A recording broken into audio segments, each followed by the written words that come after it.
नमस्कार दोस्तों, स्वागत है आपका हिंदी नॉलेज शो में। तो दोस्तों, इतिहास गवाह रहा है पिछले 150-200 सालों का ही अगर आप इतिहास लें, कोई भी बड़ा युद्ध अचानक से नहीं होता। उसमें पहले कुछ इवेंट्स होते हैं और फिर अचानक में एक चिंगारी सुलगती है और एक भयानक महायुद्ध दुनिया को देखने को मिलता है। चाहे वो विश्व युद्ध 1 हो, चाहे विश्व युद्ध 2 हो, और ऐसा ही कुछ स्क्रिप्ट लिखी जा रही है विश्व युद्ध तीसरे की। जी हाँ, कुछ ऐसा ही हो रहा है। दरअसल ब्रिटेन ने एक बड़ा फैसला लेते हुए चीन के दरवाजे पर अपने इतिहास का सबसे बड़ा हथियार चीन के दरवाजे पर खड़ा करने का फैसला ले लिया है। जी हाँ, मतलब कि अगर आप ब्रिटिश नौसेना का स्वर्णिम काल भी देखें 150-200 साल का, उसमें भी आज तक ब्रिटेन ने इतना बड़ा हथियार नहीं बनाया था और वो उसने तैनात कर दिया है चीन के दरवाजे पर। और चीन वाकई में ही घबराया हुआ है इस हथियार से।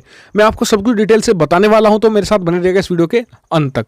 दरअसल कल खबरें निकलकर सामने आ रही थी कि ब्रिटिश मीडिया की तरफ से ही, और खबर निकलकर सामने यह आई है कि ब्रिटेन अपना सबसे बड़ा हथियार HMS क्वीन एलिजाबेथ, जो एक एयरक्राफ्ट कैरियर है करीबन 70,000 टन वजनी, उससे तैनात करने वाला है दक्षिण चीन सागर में। और ये बहुत ही बड़ा सेटबैक है चीन के लिए, क्योंकि चीन के खिलाफ अगर आप मेजर नेवी की बात करें तो भारत और जापान और उसके अलावा अमेरिका के अलावा कोई मेजर नेवी नहीं है उसके खिलाफ। और वहीं बात करें तो भारत अभी सिर्फ हिंद महासागर पर फोकस कर रहा है, और वहीं बात करें तो जापान भी कोई खास अभी तक इंटरवीन नहीं कर रहा है। वो सिर्फ अपने जो आइलैंड्स हैं उन्हें बचाने की कोशिश कर रहा है। सिर्फ अमेरिका ही एक ऐसी मेजर पावर थी अब तक जो दक्षिण चीन सागर में थी, और वो प्रेशर बनाने के लिए इनफ नहीं हो रहा था चीन के खिलाफ। लेकिन ब्रिटेन की एंट्री वाकई में धमाकेदार एंट्री है, और दक्षिण चीन सागर में HMS क्वीन एलिजाबेथ का जाना वाकई में चीन को बहुत बड़ी परेशानी में डाल सकता है। क्यों? क्योंकि ये बहुत ही ज़्यादा आधुनिक एयरक्राफ्ट कैरियर है, और साथ ही इस पर तैनात रहते हैं F-35 फाइटर जेट्स, जो बहुत ही खतरनाक है, स्टेल्थ फाइटर जेट्स है।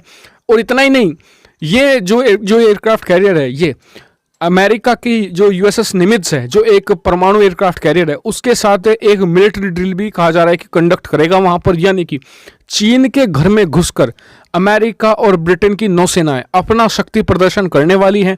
और यकीन मानिए, चीन बहुत ज़्यादा संकट में पड़ने वाला है, और इसका कारण ये है क्योंकि इन दोनों ही देशों की नौसेनाओं का मुख्य एम ये है कि चीन को उस इलाके से उखाड़ फेंकना है। इसलिए जल्दी ही वे यहाँ से नहीं निकलने वाली, इसलिए चीन बहुत बड़े संकट में फंसने वाला है। साथ ही वहीं भारत के लिए तो बहुत बड़ी रिलीफ की खबर है। क्योंकि अमेरिकी नौसेना तो पहले ही दक्षिण चीन सागर में प्रेशर वहाँ पर क्रिएट कर रही थी चीन के ऊपर, लेकिन HMS क्वीन एलिजाबेथ का वहाँ पहुँचना, ऐसा मान लीजिए कि चीन के ऊपर प्रेशर का पहाड़ खड़ा हो जाएगा, और भारत को यहाँ पर समय मिल जाएगा और साथ ही मौका भी मिल जाएगा कि भारत भी अपनी तरफ की जो सीमा है उससे चीनी सेना पर प्रेशर बनाए, उसे पीछे धकेल दे। दूसरी बात, अब हमें जैसे कि जो बातचीत हो रही है कमांडर स्तर की, उसमें भारत यहाँ पर दावा और मजबूत कर सकेगा और ज़्यादा डिमांड रख सकेगा, क्योंकि चीन यहाँ पर प्रेशरलाइज है बहुत ज़्यादा।